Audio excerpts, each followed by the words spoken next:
in Ohio State, Texas quarterback Arch Manning failed to live up to his lofty expectations in his starting debut Saturday at Ohio State, but Longhorns coach Steve Sarkisian called the 14-7 loss just one chapter in Manning's season. With scouts from more than a dozen NFL teams watching Arch, he completed 17 of 30 passes for 170 yards, 1 TD, 1 INT.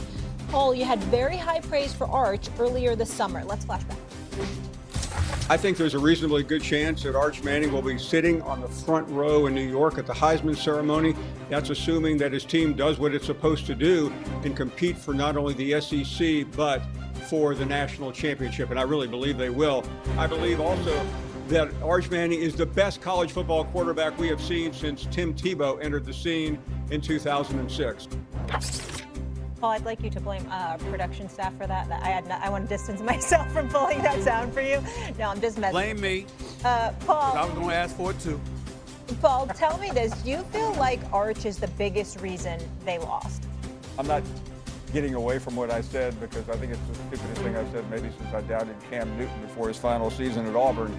But it is, I based it on a lot of hype. I based it on a lot of comments from people, and clearly it was wrong. But Arch Manning wasn't the reason Texas lost. As pedestrian and as awful as he was, I blame it on Steve Sarkisian. He is supposed to be one of the preeminent play callers in America, and he was not.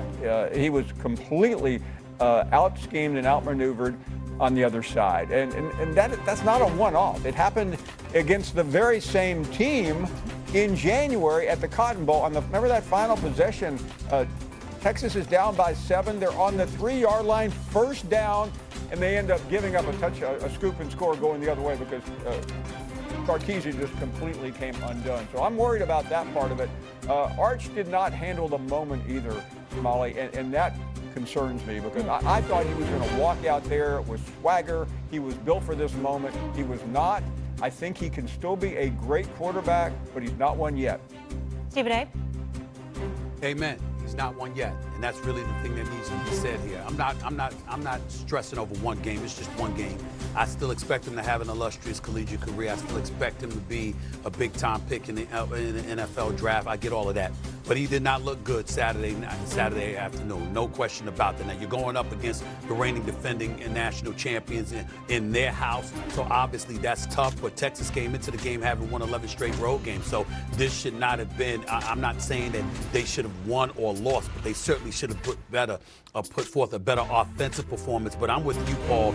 I put most of the blame on Sarkisian more so than I put it on Arch Manning. He wasn't impressive again. He was not impressive, and he's got to show up, and I don't want to hear another word about him as a Heisman Trophy candidate, a Heisman finalist, and all of this.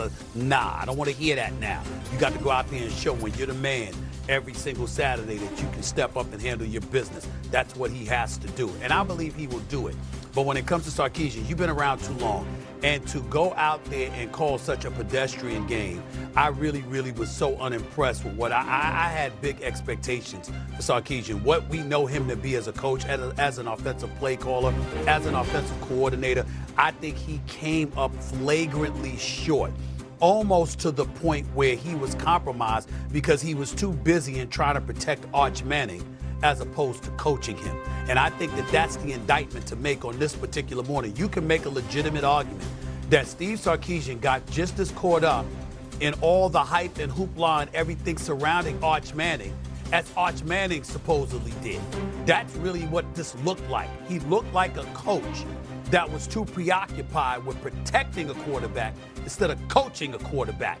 And that's why I think that that played a role, obviously, in Texas's offense looking so anemic. But we also got to give credit to Matt Patricia, the former defensive coordinator in New England, who's now at Ohio State. There's levels to this, and he showed on the collegiate level, excuse me, son, if you planning on going to this next level, let me give you some evidence of what it's going to look like for you.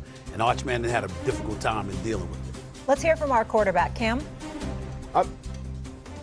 I think we're overreacting just a tad bit. Yeah, would you have wanted Arch to go out there with the swagger, Paul? Absolutely. Did he? I mean, when you're having the type of game, when it's low scoring as it is, it's hard for anybody to too much have swagger unless you're on the defensive side of the ball. There's a famous quote by the great Bill Belichick. Win the game how the game needs to be won. Each game is different. And when you're asking Steve Sarkisian, which you may question his play calling and his play efforts, but he really tried to put the ball in his guys' hands to go win the football game. And this game really didn't come down to the point and blame game, more so than guys just saying, hey, we did not succeed in our quote-unquote gotta-have-it situations. Gotta-have-it situations, what you may ask, third down conversions. 35%, around 35%, fourth down conversions, just 1 of 5. That's not good enough. That's not going to beat anybody, especially not in a hostile environment versus a very good Ohio State defense. So when you're looking at this game in its totality, you have to ask yourself, who's to blame? Well, the blame goes down to the whole team of Texas, because we didn't win the gotta-have-it situations. And when the game was on the line, those opportunities cannot be missed more than they are. Or more than they aren't missed. Yes, sir. You see, here's the problem with Cam. I'm going to go to Paul in a second, but here's the problem with Cam Newton right here. See, the problem with Cam Newton. I want America to understand what the problem with Cam Newton is right now, okay? Because you see, you know, he gets a little bit, you know, he's a nice guy. See, people don't realize that. He's a nice guy, and that's what's coming across here, okay? You turn over the ball on downs on 4 separate occasions. 2 times you in the red zone, you come away with 0 points, and you're going to say, we're overreacting a little bit? What we supposed to think? What we supposed to feel? You going up against Ohio State, you on the road, you know every possession counts. You in the red zone, a tush, push. You the Eagles now? You the Eagles. A tush push with Arch Manning. That's what Texas tried on one of those possessions. It didn't work, okay? Now we ain't going for that. You're in the red zone twice. You come up with no points. 4 drives, turned over 1 down. You can't sit up there and accuse me and Paul Feinbaum of overreacting when we saw that. Come on now. No, I'm not saying that. But when you're saying you're going to put the ball in the best guy's hands on your team, and each time it was in Arch Manning's hands. That's all you have to say. That's all you can analyze. It's not Get the performance. I understand. You're walking around that, but the ball was in his 240, hands. Paul, make it make sense for me. Well, listen, hey, Cam, I tried to have a little détente with you after our pass, and it's pretty brutal.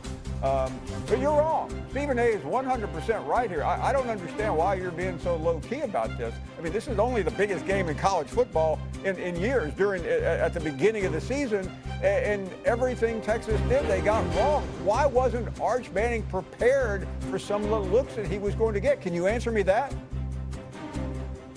Yes, I can answer you that. It's the week 1 frustrations, right?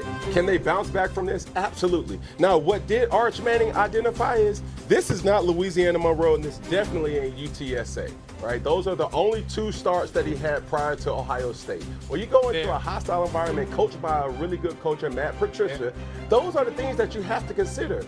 So when I'm analyzing Arch Manning, yeah, of course everybody wants to say, yes, the play calling was this or the play calling was that. It's week 1, ladies and gentlemen. Let's not overreact. And now you have to give it time to realize, hey, does Arch Manning have to be better? Absolutely. Absolutely. I'm saying every single time on 4th down.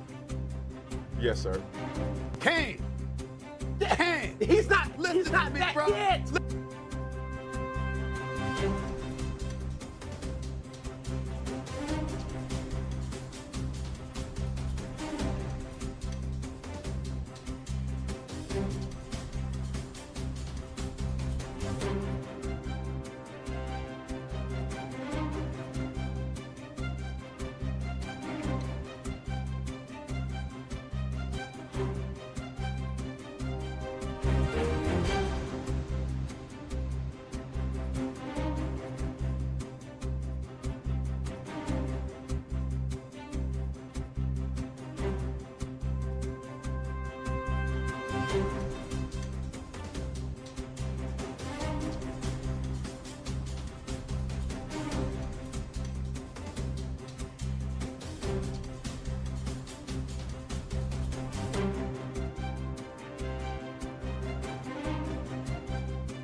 Bye.